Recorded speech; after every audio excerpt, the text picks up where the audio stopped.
అదే RTV app వార్తల్ని క్షణాల్లో చదివే అవకాశం ఉంటుంది. ఒక న్యూస్ పేపర్, ఒక టెలివిజన్ ఛానల్ మీ చేతుల్లో ఎప్పుడూ ఉంటాయి.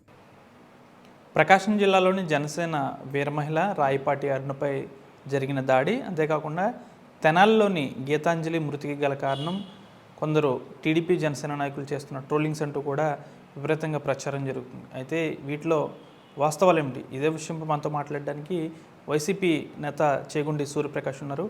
సరే, మీరు గతంలో జనసేనలో పనిచేశారు. ఈ రాయపాటి అరుణపై జనసేన నాయకులే దాడి చేశారని అంటున్నారు. దీన్ని ఏ విధంగా చూడాలి? ఎందుకు ఒక మహిళపై అలా జనసేన నాయకులే దాడి చేయాల్సి వచ్చిన పరిస్థితి వచ్చింది? ఆ కారణాల గురించి అయితే నేను ఏం చెప్పలేను కానండి. అది ఏ కారణాల వల్ల ఆ దాడి జరిగిందనేటువంటి విషయాలు మనకు పూర్తిగా తెలియదు. కానీ నేను ఒక వైఎస్ఆర్సీపీ నాయకుడిగా కొణిదెల పవన్ కళ్యాణ్ గారిని ఎన్నో నీతులు వల్లిస్తూ ఒక సంఘ సంస్కర్తగా గొప్ప గొప్ప ఉపన్యాసాలు స్టేజ్ల మీద ఇస్తూ ఒక మహిళలకి సంపూర్ణమైనటువంటి రక్షణ ఇచ్చే ఒక అన్నగారుగా బిల్డప్ ఇస్తూ తన పార్టీకి సంబంధించినటువంటి వీర మహిళ ఆయన గారు ఎంతో ఆప్యాయంగా పిలుచుకున్నటువంటి సోదరి శ్రీమతి రాయపాటి అరుణ గారికి జరిగినటువంటి అన్యాయం, ఆవిడ మీద జరిగినటువంటి దాడి మీద ఈరోజు నేను కొన్ని విషయాలు మీతోటి మాట్లాడదలుచుకున్నాను. చూడండి కళ్యాణ్ గారు, మీరు అనేక సందర్భాల్లో ఇంచుమించు ఆల్మోస్ట్ ప్రతి వేదిక మీద కూడా ఈ మధ్యకాలంలో ఒక విషయం ప్రత్యేకించి మాట్లాడుతున్నారు. అదేమిటంటే ఎమ్మెల్సీ అనంతబాబు సుబ్రహ్మణ్యం అనేటువంటి ఒక దళిత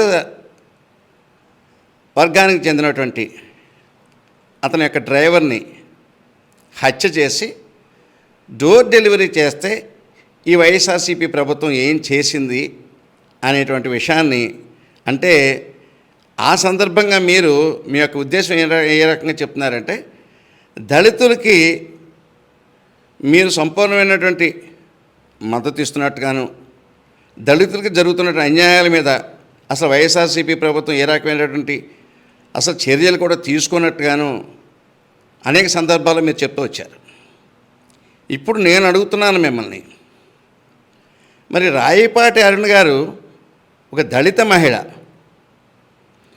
వైఎస్ఆర్సీపీ ప్రభుత్వంలో ఉన్నటువంటి ఎటువంటి చిన్న చిన్న సమస్య వచ్చినా కూడా, ప్రభుత్వం ద్వారా వచ్చిన చిన్న చిన్న సమస్యలు వచ్చినా కూడా జనసేన పార్టీ తరఫున మీ తరఫున కూడా ఆవిడ సోషల్ మీడియాలో కానీ ఈ టీవీ డిబేట్స్లో కానీ మీ పార్టీకి అత్యంత బలంగా నిలబడేటటువంటి ఒక మహిళ, ఒక సామాన్య గృహిణి. ఆవిడ ఆర్థిక పరిస్థితి కానీ ఇంకోటి కానీ చూసుకుంటే అత్యంత సామాన్యమైన మహిళ ఆవిడ. పాపం ఒక టీవీ షోరూంలో పనిచేసుకుంటూ తన చిన్నపాటి సంపాదనతో పార్టీకి ఎన్నో రకాలుగా సేవ చేసిన విషయం నేను అనేక సందర్భాల్లో ఆవిడకి నేను చూడటం జరిగింది. మీరు కూడా ఎన్నో మీటింగ్స్లో ఆవిడ సపోర్ట్ చేస్తూ మాట్లాడిన సందర్భం అయితే నేను చూసాం. మరి మీకు అత్యంత ఆప్తుడైనటువంటి మీ అత్యంత కోటరీలో, మీకు 5 కోటరీ ఉన్నారు పార్టీలో, దాంట్లో రియాజ్ అన్న వ్యక్తి ఒకడు. ఆ రియాజ్ అన్న వ్యక్తి మీ వీర మహిళ రాష్ట్ర అధికార ప్రతినిధి ఒక ఎస్సీ మహిళ అయినటువంటి రాయపాటి అరుణ్ మీద చాలా దారుణంగా దాడి చేస్తే, ఒక గూండాయిజం చేస్తే ఇంతవరకు మీ పార్టీ శ్రేణులు ఇంతవరకు ఎందుకు స్పందించలేకపోయిందని అడుగుతున్నాను నేను మిమ్మల్ని. కనీసం వెంటనే ముందు ఎవరైతే దాడి చేశారో వాళ్ళ పేర్లతో సహా అన్ని టీవీలను చెప్పిన సందర్భంలో వెంటనే ఆ వ్యక్తులను సస్పెండ్ చేయవలసిన కనీస బాధ్యత మీకు లేదా అని అడుగుతున్నాను నేను. ఇదేనా మీకు నిజాయితీ? ఇదేనా దళిత సమాజం మీద ఉన్నటువంటి మీ యొక్క చిత్తశుద్ధి అని నేను అడుగుతున్నాను. ఒక మహిళని, ఒక దళిత మహిళని, సాక్షాత్తు మీ పార్టీలో ఒక అగ్రనాయకత్వంలో ఉన్నటువంటి మహిళని, మీ కోటలో ఉన్నటువంటి ఒక రియాజన్ అనే వ్యక్తి అతని యొక్క గోండాల చేత, పూర్తిగా జన సైనికులు అనేటువంటి ఒక గోండాల చేత దాడి చేస్తే కనీసం ఇంతవరకు మీ పార్టీ నుంచి, మీ నుంచి కానీ, లేకపోతే మీ యొక్క సహచరుడు ఆ నాదెండ్ల మనోహర్ అన్న వ్యక్తి నుంచి కానీ, కనీసం మన హరిప్రసాద్ లాంటి వ్యక్తులు కానీ కనీసం ఇంతవరకు ఎందుకు ఈ విషయం మీద స్పందించలేదు? ఎందుకు బయటకు వచ్చి ఇంతవరకు ఎటువంటి ఖండన ఇవ్వలేదు? ఒక్క ప్రెస్ నోట్ కూడా ఎందుకు రిలీజ్ చేయలేకపోయారు? ఎందుకు ఆవిడకి సపోర్ట్ ఇవ్వలేకపోయారు? ఇదేనా మీరు దళిత సమాజానికి, మహిళలకి ఇచ్చే రక్షణ అని నేను అడుగుతున్నాను. ఈరోజే మీ సైకోలు ఈ రకంగా ఒక పాము తన గుడ్లు తనే తినేస్తాడు. అలాగే మీరు మీ పార్టీ నాయకులు మిమ్మల్ని నమ్ముకున్నటువంటి కార్యకర్తల నాయకుల్ని మీరే ఇలాగ దౌర్జన్యాలు, గుండాయిదాలు చేసుకుంటూ పోతే రేపొద్దున పొరపాటున మీ బోటుగాడు ఎమ్మెల్యే అయితే అసలు ఈ రాష్ట్రంలో ఉన్న మహిళలకు కానీ, దళితులకు కానీ ఎవరికైనా రక్షణ ఇవ్వగలరా అని అడుగుతున్నాను. దయచేసి ఇక్కడి నుంచి ఇటువంటి కబుర్లు, ఇటువంటి మెసేజ్లు, ఇటువంటి స్పీచ్లు మాత్రం దయచేసి ఇవ్వకండి. ముందు ఆ అమ్మాయికి తగిన న్యాయం చేయండి. మీలో చిత్తశుద్ధి ఉంటే వెంటనే మీ పార్టీలో ఎవరైతే ఆ అమ్మాయి మీద గూండాయిజం చేశారో వాళ్ళని సస్పెండ్ చేసి మీ నిజాయితీని నిరూపించుకోవాల్సిందిగా నేను పవన్ కళ్యాణ్ గారిని, నేను వైఎస్ఆర్సీపీ తరపున నేను కోరుకుంటున్నాను. అలాగే గీతాంజలి అనేటువంటి ఒక మహిళ ఈ మధ్యకాలంలో ఒక 5-6 రోజుల క్రితం సూసైడ్ చేసుకుంది. ట్రైన్ కింద పడి ఆత్మహత్య చేసుకుంది. కారణం ఏమిటి పవన్ కళ్యాణ్ గారు కనీసం ఈ రోజు కన్నా మీ పార్టీ స్పందించిందండి ఆ విషయం మీద? ఇందుచేత ఆ అమ్మాయి